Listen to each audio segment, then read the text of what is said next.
Okay, hello everyone. Welcome to the second installment of Facilitating XYZ Live, a conversation with facilitators about all of the different aspects of facilitation. Today we're excited to be joined by Aparna and Ava from the Avarna Group, and they'll introduce themselves in a bit. I'm Sam Killerman. I'm the co-founder of Facilitating XYZ, co-creator of the Safe Zone Project. I'm a gender and sexuality educator and facilitator, and I'm so excited to hear from our two guests today. Meg, will you introduce yourself? Yeah. Hey, everybody. My name is Meg. I am the other half of many of those projects that Sam just listed, the Safe Zone Project and our hopeful Facilitating XYZ future website. I'm a social justice educator and entrepreneur, and I'm really excited to throw it over to our guests, who I have been connected to for a number of years, and I'd love for you all to introduce yourselves. Aparna, do you want to start? Yeah, sure. My name is Aparna, and I like to say that I'm kind of like a cat with multiple lives. I started as an engineer for a handful of years, and then I was a lawyer for almost a decade, working in the San Francisco Bay Area. And in the past 5 years, discovered the world of outdoor education and have been a experiential education outdoor leader and social justice facilitator now for about 5 years. And most recently have launched a venture with Ava called the Avarna Group, in which we do social justice facilitation and other services for mission-driven organizations. Great. I'm Ava. I'm Aparna's other business half. I entered into this work as a graduate student at the University of Washington in the Department of Anthropology. I am currently finishing up a dissertation that investigates outdoor education and its diversity and inclusion efforts. In addition, I've been an outdoor educator for 5 years now, and have done some workshop facilitation on the side as I sort of moved more of my graduate work into the professional world, and as Aparna just mentioned, most recently have launched the Avarna Group. Great. So you both already kind of hit on this, the transition into the work that you're doing now, but I'm curious exactly how did that happen, and especially for you, Aparna, how did you go from engineering to lawyering into social justice and environmental facilitation? Wow, I'm trying. So, nutshell version of this story is I'm a first-generation American, born here to immigrants from India, and I think for the formative years of my life, in terms of career and ambition, I was quite traditional in what I wanted to pursue. Not really because of any pressure from family, but because I really didn't know what was out there and what the possibilities were. And so when I was an engineer, I did it because I was good at it, and it would, make me a good amount of money, and I did well in science. And then I think, a couple years down the road, I realized that I really liked people, and when I was an engineer, I was stuck in labs, and I wasn't being super creative, and so I was introduced to the idea of law and doing, science-based law, intellectual property law, which is what I did for some years in the San Francisco Bay Area. And 10 years into that, I realized, okay, I'm interacting with people, but they're not people that I really like, especially my clients. I didn't feel like I was making the world a better place, and I had a little bit of I would say some sort of a crisis moment where I was on the cusp of either becoming a partner at a big law firm or deciding to go of counsel. And at that moment, I realized like I had reached this place that society was saying was where I wanted to be, and where I should be, and I didn't feel like that's where I wanted to be. And I just made a leap. We moved to Lander, Wyoming because of the outdoor access, and I just started working for the National Outdoor Leadership School because I always loved the outdoors, and I was wondering, like, could I make this avocation into my vocation? And just really fell in love with it. Haven't really looked back in terms of, big city law. I loved it. And the social justice facilitation just came with me being a litigator for so long and being really into advocacy. And also being one of few people of color in this world of outdoor experiential education.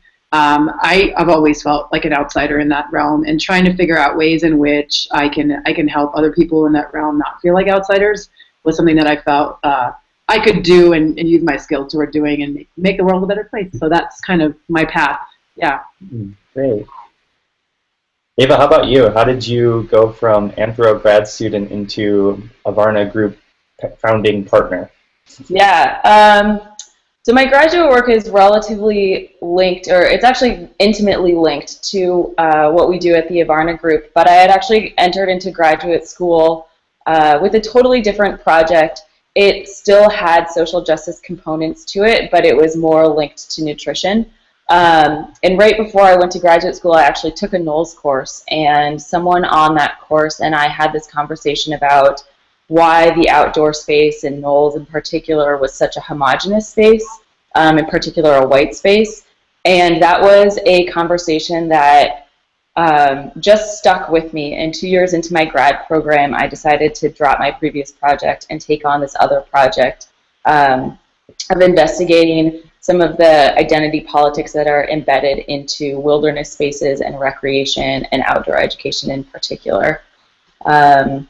So that was sort of the path into my graduate school. And then I also, in conjunction with grad school, started working for the YMCA Bold and Gold program, which is the Boys and Girls Outdoor Leadership Development Program, who focus on multicultural leadership in the outdoors. And working with them was really wonderful. It developed a lot of my skills in terms of being an educator. And I also wanted to do more in the program, but sometimes didn't have time, or there just wasn't that sort of space within the organization for me to do that work. And so I really support that program, and didn't see myself living in Seattle, and which is where they're based out of. So sort of moved away from that. And Aparna and I just have been talking about, my field site is at the National Outdoor Leadership School for research, and that's how Aparna and I really started working together. And we had been talking about starting this venture since like maybe March or April, and finally in September it was the right time for both of us, and so we launched. That's awesome. So now that we know a little bit of your, like, how you got into social justice work, can either of you speak to how you kind of entered into the facilitation world? I think some of us have like very little formal training in terms of facilitation, and other folks, you know, do have kind of formal training. Can either of you speak to kind of how you got introduced to facilitation as a technique of engagement? Aparna, do you want to take that? Sure.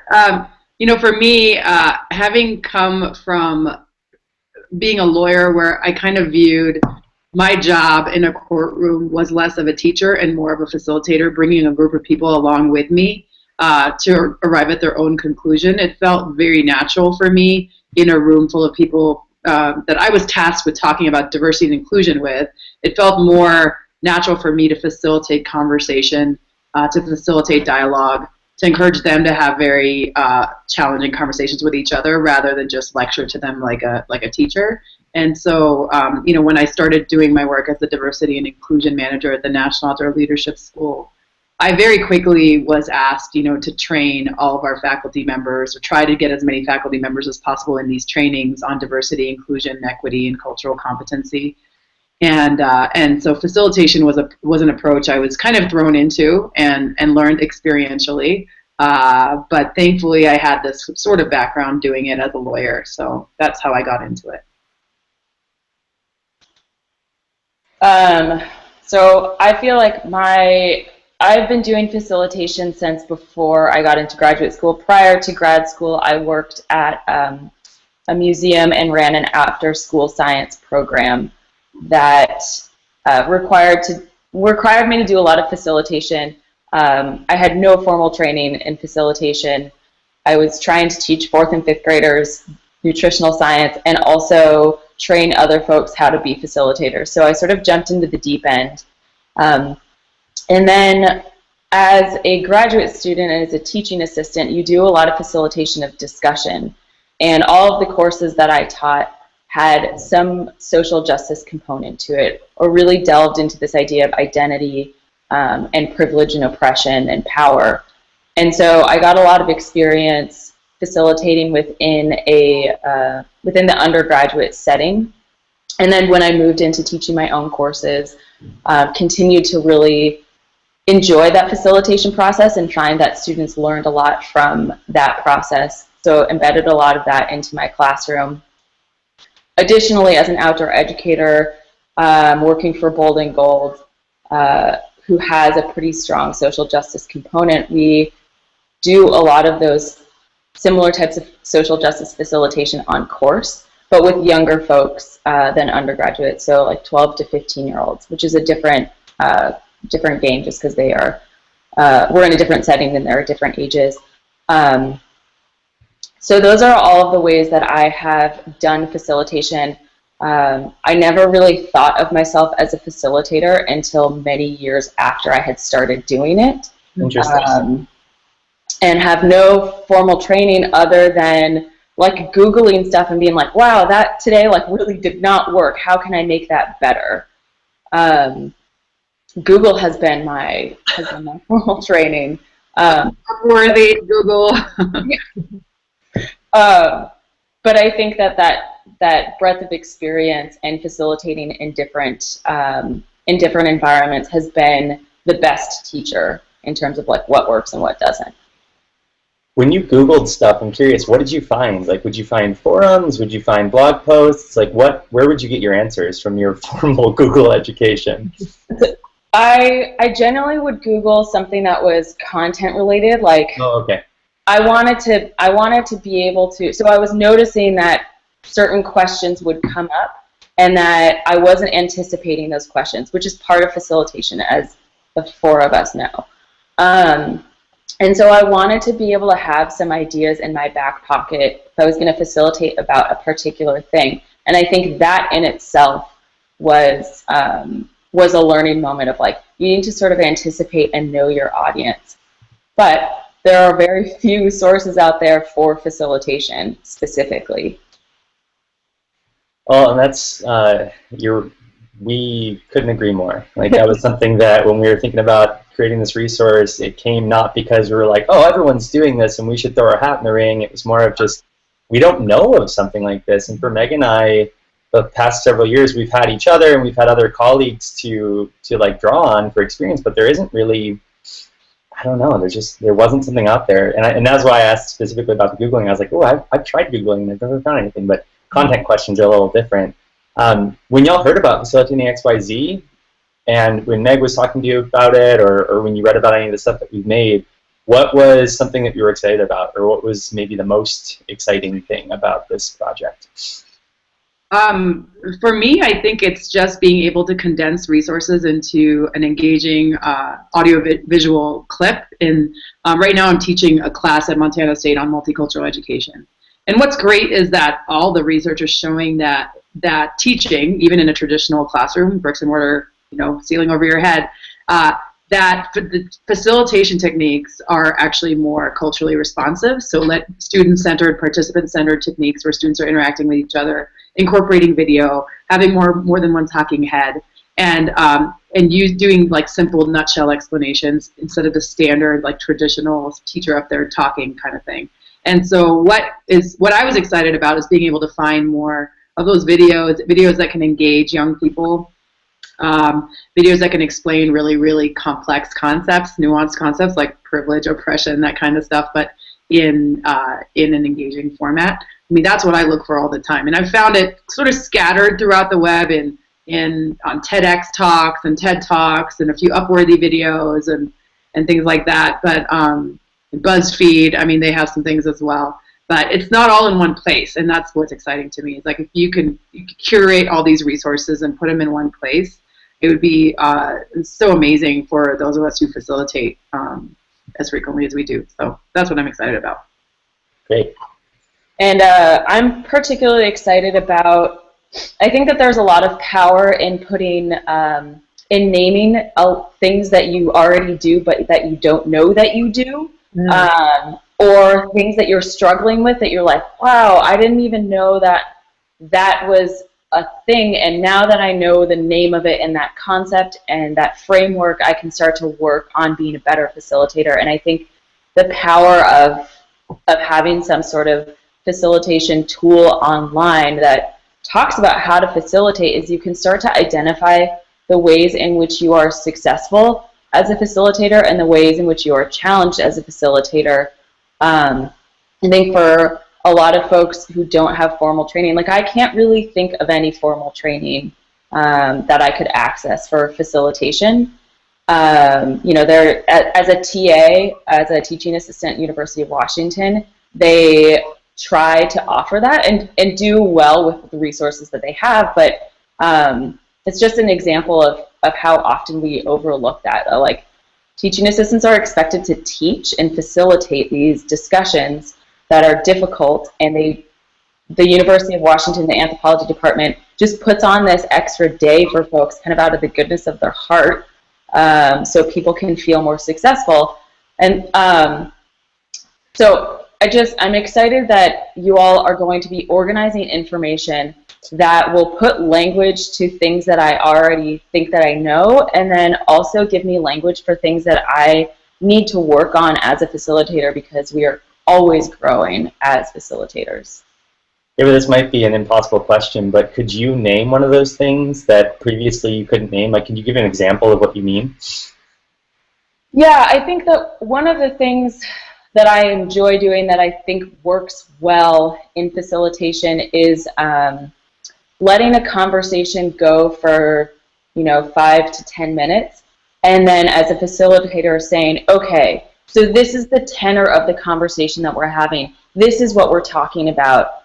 Especially when it comes to social justice, people are so passionate that it's tough to hold on to that context sometimes and that content. And as a facilitator, I feel like it is my job to say, okay, what we're really talking about here is privilege, and then being able to give people that lens of, okay, you're right, that is what we're talking about, and what the point that I'm trying to make fits into this larger picture.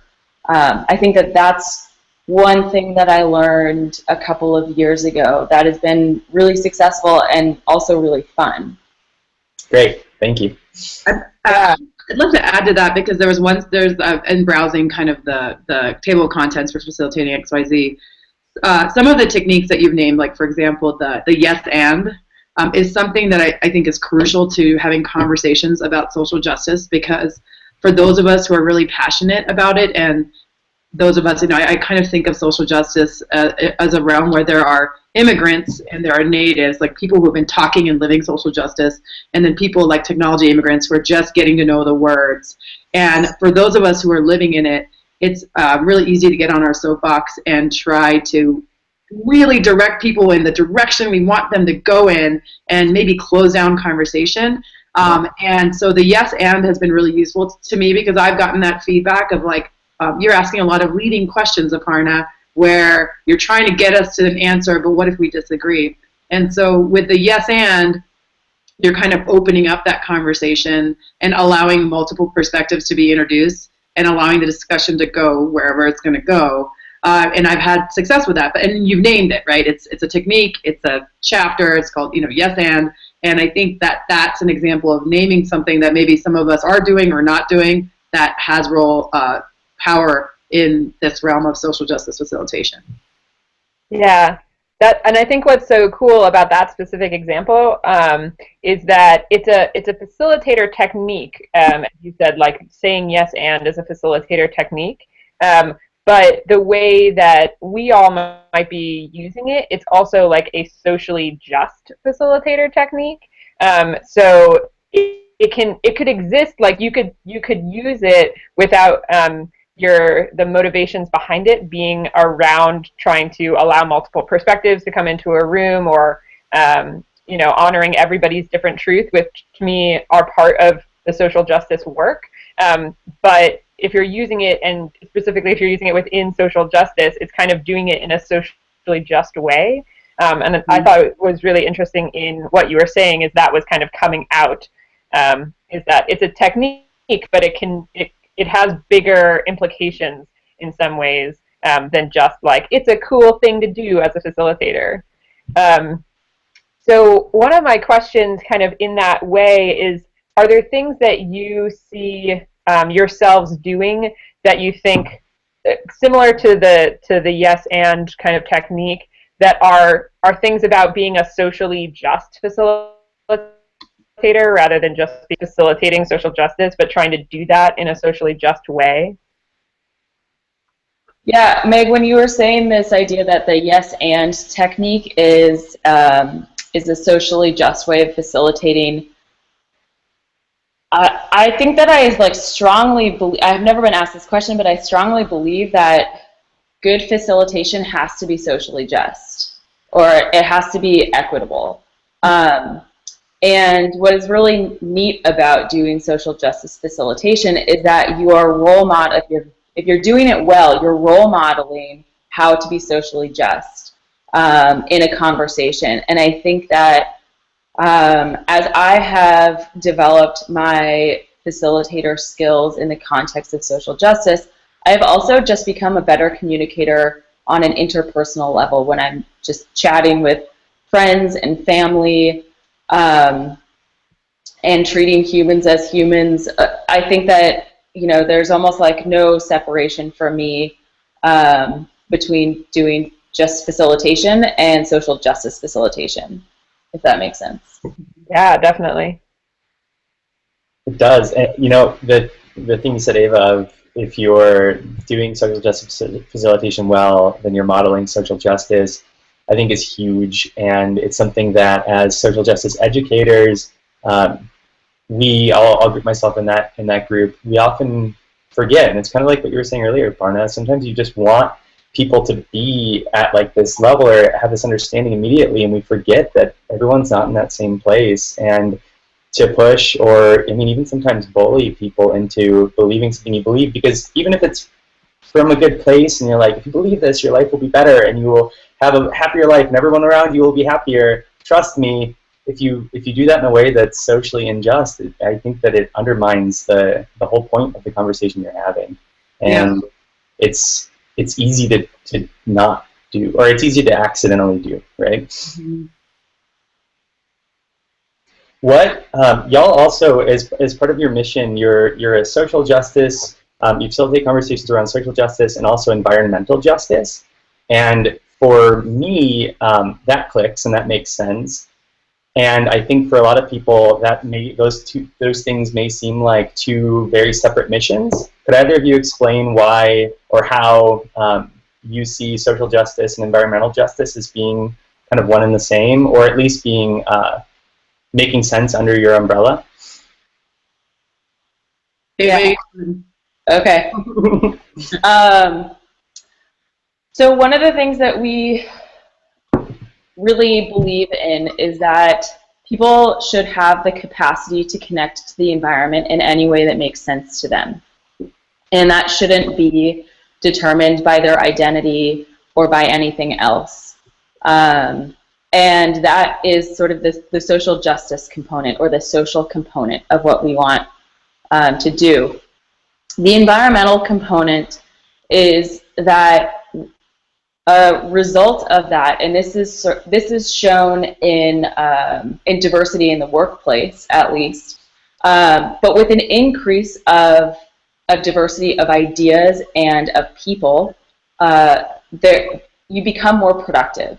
And so at the moment, we are in a sort of global environmental crisis, and that there are many different things happening that need to change surrounding climate change, and deforestation and land management, etc. So we strongly believe that with a more diverse set of minds and experiences and connections to land and experiences in land, the better chance we have at creating a more sustainable environment for all people. And that for all people is really important. Environmental justice is actually a really specific discipline in the academic world that talks about, that's really concerned, and we are also concerned about this, about people's access to a healthy environment, and that's most often in an urban area. It's been proven that time and time again that people of color in poor communities are exposed to more environmental hazards, whether that's like through respiratory issues or clean water issues, etc. So for us, all of those things map on top of each other, and is the driving force for why we do this work. Aparna, do you want to add anything to that? I would say the other thing I've thought about, can you all hear me? Yeah. Is that a lot of times environmental movement has not taken into account people. It's always been about protection of wildlife, protection of ecosystems, preservation, not really conservation, which is like not taking into account even people who have historically lived in some of these spaces. If we think about our national parks being created through the forcible removal of indigenous people, followed by the messaging that these are pristine and untouched land. So to me, the idea, I feel like they're inextricably intertwined, social and environmental justice. We are part of the every ecosystem, and that the environmental movement, if they want, for us to have success in battling a lot of these huge crises like climate change, we're going to have to talk about people and not just rising waters and melting polar ice caps. We're also going to have to talk about the disproportionate impact that some people are feeling because of environmental harm. So that's, just an add-on. It's funny because that was like what I was hoping you would say. I didn't know what you would respond to in that question. And my follow-up question is, what role do you see facilitation playing in merging those two ideas, and the idea that environmental justice is social justice and that social justice is environmental justice? In what ways would you see facilitation as a technique helping people reconcile that? I think that, so I just had the pleasure of participating in a working group with the Sierra Club, and there were a lot of different environmental groups that were participating as well, all talking about diversity, equity, and inclusion. So I think that right now those organizations are primed to start thinking about all of this work.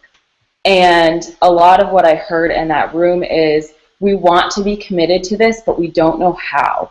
And each organization, as I was talking to all of them, all have different specific things that they need to work out that might be either an issue related around like what specific type of work they do, or the organizational culture, or a myriad of other things.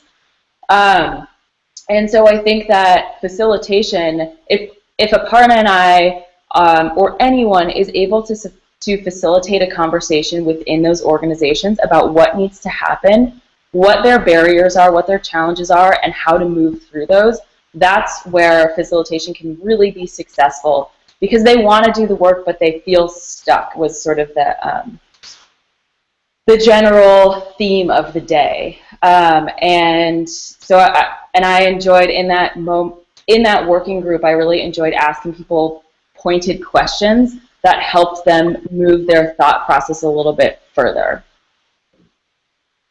So one thing that was that I was thinking about, and something that me and Sam have talked about in the past, is when facilitation as like as a tool or as a technique has like resulted something that like teaching or lecturing just couldn't, that like it just brought about a new type of understanding because of the way that you were engaging with the group.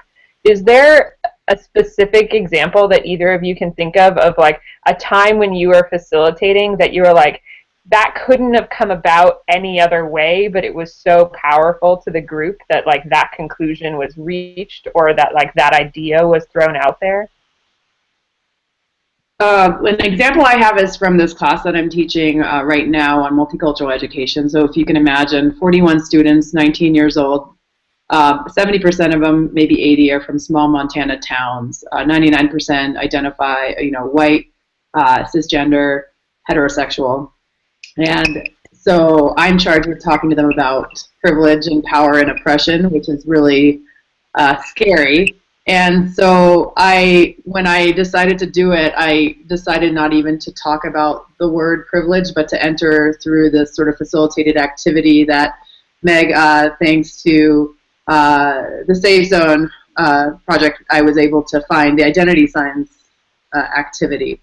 And so when we started with that activity and got them to talk about how they move through the world, what are the identities that they think about every day, what are the identities they don't even think about, and what is happening around them that causes them to think about it.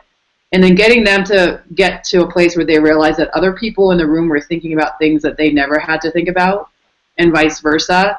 And then defining that themselves as, like, what would you call that? Like, what do you call all the things that you never have to think about just because of who you are, and other people have to think about every day? Like, what do you call that stuff?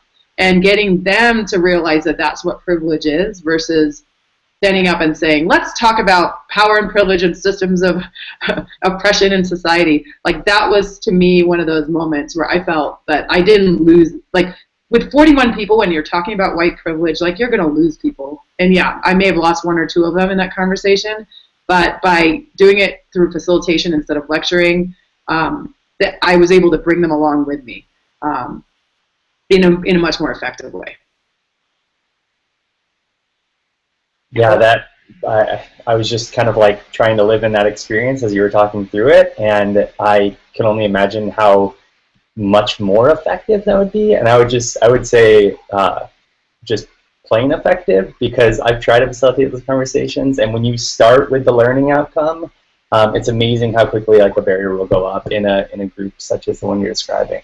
Yeah. But Aparna, in that moment, like, so you had a very clear hope, like, when you're facilitating that dialogue, you hoped it would end up in this place where they would both experience verbally, like, what privilege is, and then be able to name that as privilege.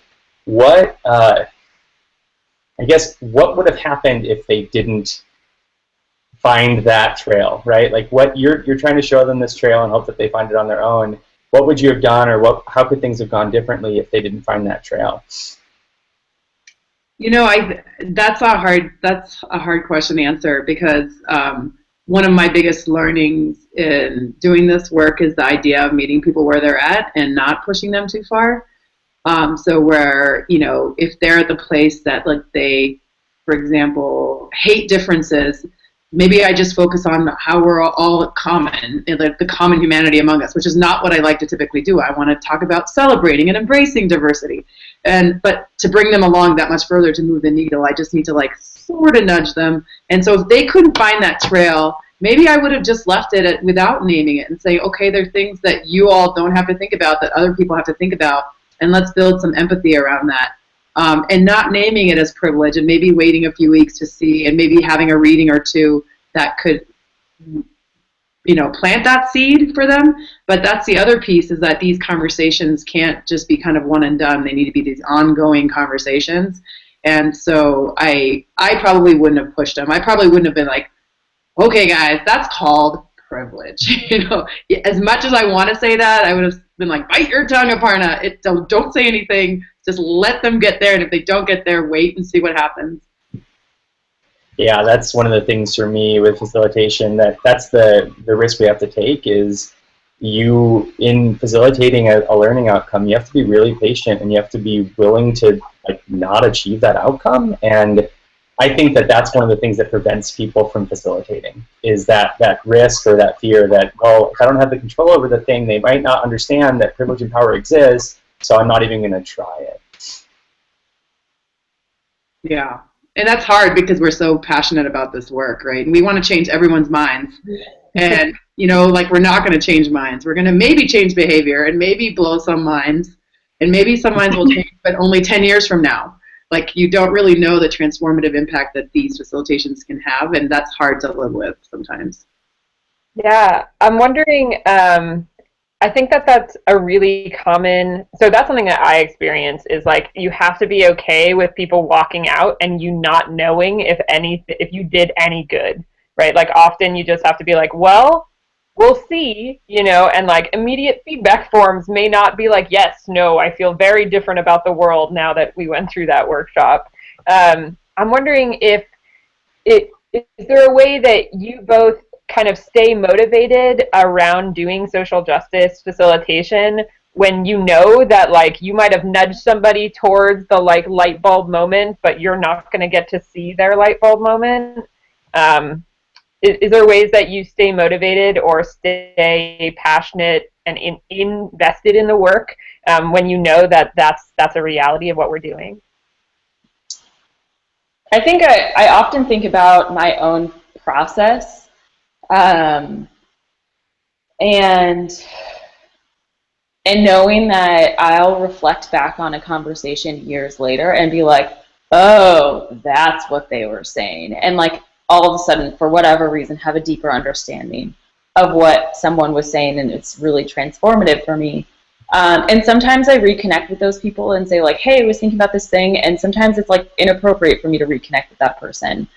But knowing that that's my own process, and that's so many other people's processes. And I've had some students come back in the university setting like a year or two later and say, this thing that we talked about that one day was really helpful for me thinking through what I'm doing now.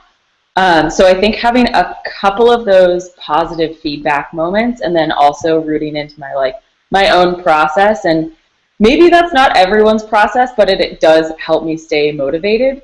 And I also think that in a lot of the work that we do, those like mind-blowing moments that people have, they may not be immediately transforming, but you know, if someone was like, whoa, I had never thought of that before. They may not know how that folds into their worldview yet, but you know that they're going to continue to think about it, or at least we like to think they're going to continue.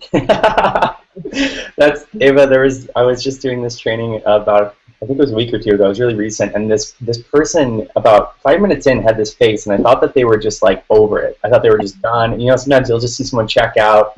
So then 2 hours later, afterwards, I just decided to ask them, and I normally wouldn't. I was just like, hey, I noticed, like, it seemed to me that you kind of checked out early, and I was just wondering, is there something that I said or did that did that, and can you give me any feedback so that wouldn't happen in the future? And they're like, oh, no, like, that thing you said when you talked about blank, my whole reality started to crumble, and for the next, 2 hours, I was just trying to reprocess, my way I look at the world, and I was like, oh, that's not at all what I thought happened. I hated everything that was happening, and they're like, no, it was amazing.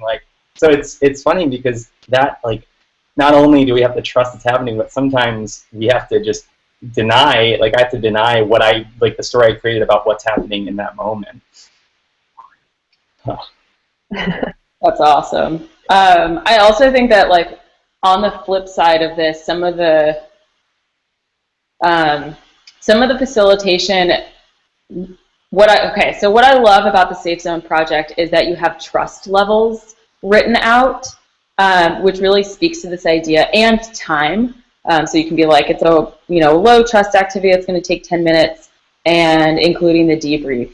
The only thing that ever really stresses me out is if I feel like I didn't provide enough time to fully facilitate a concept. Someone's world might be blown, and they're like, and you didn't give them any tools to try and figure out how that fits into their life, or into their worldview or their previous knowledge. And that's the most responsibility I feel as a facilitator, is to give people information that might be blowing their minds and let them know that, and here are some ways to start incorporating these ideas into your life. That's something that Aparna and I, we're running a workshop in a couple of days and talking about okay, we have all this really great information, and we need to make sure we send people off with tools and ways to continue that conversation in their own spaces on their own time. Your story, Ava, made me think of one. I don't know if you were there, but I facilitated one of the 2-day seminars with our faculty at Knowles on cultural competency, and I was messing around with the other facilitator. We were trying to figure out how we can keep the conversation challenging, because these are faculty members. Keep them in the yellow zone without putting them into the red zone. And and she was like, is it really our job to make them feel safe? Maybe it isn't. Maybe we push them a little. And so we decided intentionally at the end of the first day to do probably the more risky version of talking about privilege, which is the privilege walk, right? We'll step forward or back based on questions you're asking them. And then we didn't debrief it. We just said, okay, now let everyone go think about this, and let's talk about it tomorrow. And all these, 20-something-year-old adults, they went, they were crying, they were calling their partners, and they were calling their mothers, and that evening, like, they came back the next day and they were so mad at us. Like, they were so angry that we did that to them without tying it up for them in a nice, neat package. And so part of me was like, oh, crap, like, we should have, that was bad. But my co-facilitator, Liz, was like, well, was it?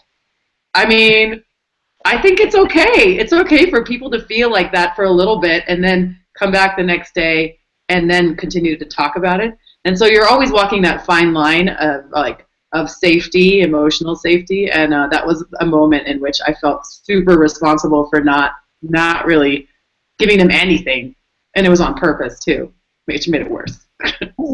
Yeah, I think there's something pretty productive about people who are holding privileged identities, for them to feel angry. I think that if you can circle back to it, but let them sit with that anger,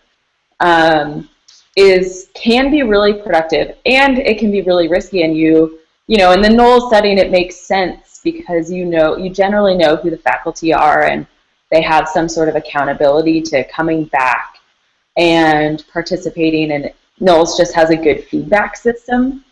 There were a couple of times when I was a teaching assistant facilitating conversations around privilege in the healthcare system, and I made some people very angry, and I was totally fine with it because they had to come back to class the next week because they cared about their grade. So I knew I had them captive, and it ended up being really productive, but I had to let them go for an entire week, and that was a little stressful, of knowing that like 4 or 5 19-year-old white dudes were pretty pissed at me. But we worked it out. We worked it out. Megan, one of the books that Megan and I are writing is The Magic of Facilitation, and we talk a lot about the dark magic of facilitation, which is kind of like what y'all are talking about, like the evil power you have if you're a good facilitator, and like the ways you can make people feel things that they were not prepared to feel. And Aparna, that example I would say would be the epitome of the dark magic, is like just stir up a pot and then leave it for a couple hours. Oh my gosh. There's a company that comes into schools and does anti-bullying conversations. They're based in San Francisco. They're called a Challenge Day, I think. And they have this power of structured emotional facilitation, which includes music. And they talk to high schoolers about bullying. And I have never witnessed dark magic like I did the day I participated in Challenge Day. And they came into a school in Lander, Wyoming, and they did basically the equivalent of the privilege walk, but even more risky, which was crossing the line and then looking at each other, right? And they did that with a group of high schoolers and then community members who came in as facilitators. So myself, there was like, you know, the police chief and the mayor, and so you're talking about a small town Wyoming mayor, and they were able to use music and other things to get, like, people were just crying and hugging each other, and like, it was wicked. And I was like, they're doing this on purpose. This is a like they're using some like magic wand to make this happen. And then it ended and everyone went back. I'm pretty sure like they're all over it, but I'm like, that is some amazing magic. I want to learn that magic. Meg, do you want to jump into lightning round, rapid fire? Yeah, so these conversations always go so quickly, and that's a great thing. But we do want to like be respectful of your time and wrap up pretty soon. So we have a couple of rapid fire lightning round questions. So you don't they're meant to be able to be answered in a short way, but don't feel like you have to. Give a one-sentence answer if that works for you. So I'll kick it off with, what is one thing that you still need to be reminded of as a facilitator? Oh. It's different every time. Okay. What's the thing that comes to mind for like the last time you facilitated?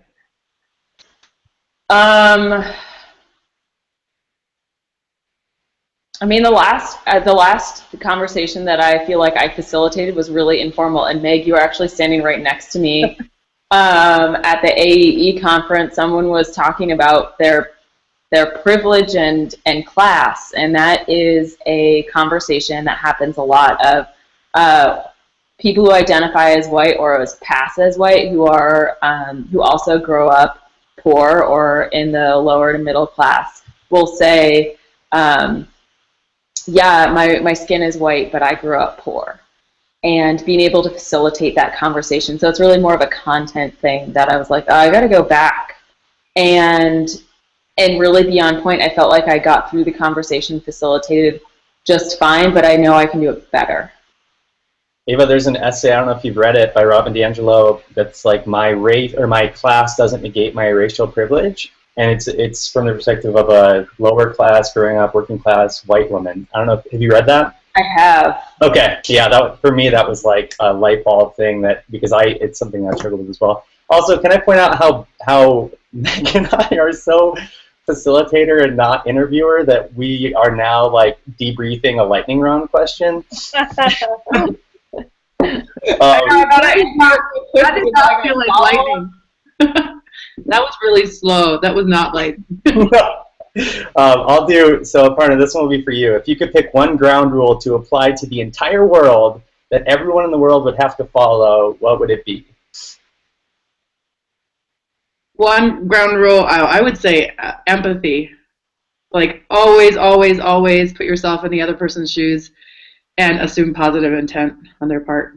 Great. Ava, do you have one, a ground rule you wish everybody in the world would follow? I mean, I'm just such a huge fan of yes and. I think if the media followed yes and, we'd be in a much better place. Cool. How about, what is one piece of facilitation advice you would give your 5-year-ago self? Mine would be, don't be too emotionally tied to your facilitation. This idea of self-differentiation, not riding the highs and the lows with your participants, and being able to, if you lose someone, if they walk out of the room, if they shut down, if they're angry at you, and which is going to happen in social justice facilitation, to be able to go up to the balcony and not be super emotionally tied to it. That's so good. Ava? I think that's actually the exact same thing I would tell myself. Yeah, it's just so important. I remember coming home feeling so exhausted from facilitating a difficult conversation, and now that I'm much better at self-differentiating, I can be like, I feel like I did fine, and we'll circle back to it if we need to. Great. What is a unique place? This is one that I was excited about for y'all. A unique place or setting in which you facilitated a training. Maybe the most unique. I mean, I've done a ton of facilitation in the North Cascades along Ross Lake, doing like privilege walks with sticks. Yeah, that's been, I think that's, I'm going to reshape the question. That's my favorite place to There you go. I like that. I would say that Himalaya for me, like villages in the mountains where we're surrounded by villagers and, you know, cows, etc., and having conversations about privilege and wilderness in that setting was like pretty like awesome because we were living it. Yeah, that's great. That's so cool. Okay, this may be our last question unless Sam has one that he wants to get out right after this. What is a non-directly facilitation-related experience that you think every facilitator should have?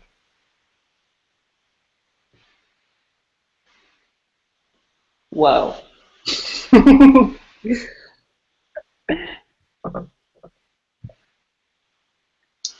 I mean, I think that if I'm understanding the question correctly, folks should have an experience facilitating a conversation among people that they really care about.